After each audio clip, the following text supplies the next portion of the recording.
Good evening and welcome to Aapna Dekhan News Hall 24. We have a compelling report for you tonight. হাকিম সাহেবের অভিযোগ আছে, খোঁজ নিয়ে দেখবেন দেবদেবীর নামে যে সম্পত্তি উৎসর্গ করেছিল সেটাও এই তৃণমূলের আমলে লুট করে খাচ্ছে এই তৃণমূলের নেতারা।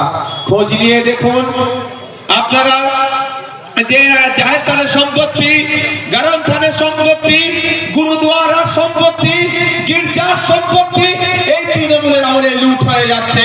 তাই বন্ধু জাগ্রত হতে হবে। শুধু মসজিদের জায়গা বাঁচানোর লড়াই নয়, মন্দিরের জায়গাও আমাদের বাঁচাতে লড়াই করতে আসতে হবে, ঈদগার জায়গা বাঁচাতে লড়াই করতে আসতে হবে। দেবদেবীর নামে যে সম্পত্তি উৎসর্গ করেছে সেইগুলো উদ্ধারের লড়াই আমাদেরকে করতে হবে।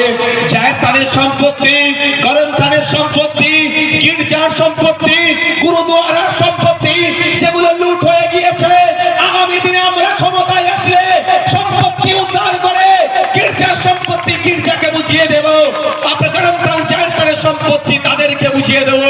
দেবদেবীর নামে যে সম্পত্তি আছে সেইগুলো উদ্ধার করে তাদের সেনাদের হাতে তুলে দেব। ওয়াকফ যে সম্পত্তি আছে সেগুলোকে উদ্ধার করে মোতোয়াল্লি ওয়াকফ বোর্ডের হাতে তুলে দেব।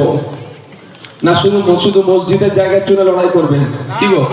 হ্যাঁ, প্রত্যেকটা ধর্মস্থানের সম্পত্তি উদ্ধারের লড়াই আমরা একসাথে করব তো নাকি? আমাদের মধ্যে এটা ভাগ করার চেষ্টা করছে, আমরা ওরা করার চেষ্টা করছে। এখানে একটা স্কুলের নাম লেখা আছে দেখুন, কেন্দুয়া এফপি স্কুল। আমাদের মধ্যে আমরা ওরা করে কি হচ্ছে জানেন? Good evening and welcome to Aapna Dekhan News Hall 24. We have a compelling report for you tonight.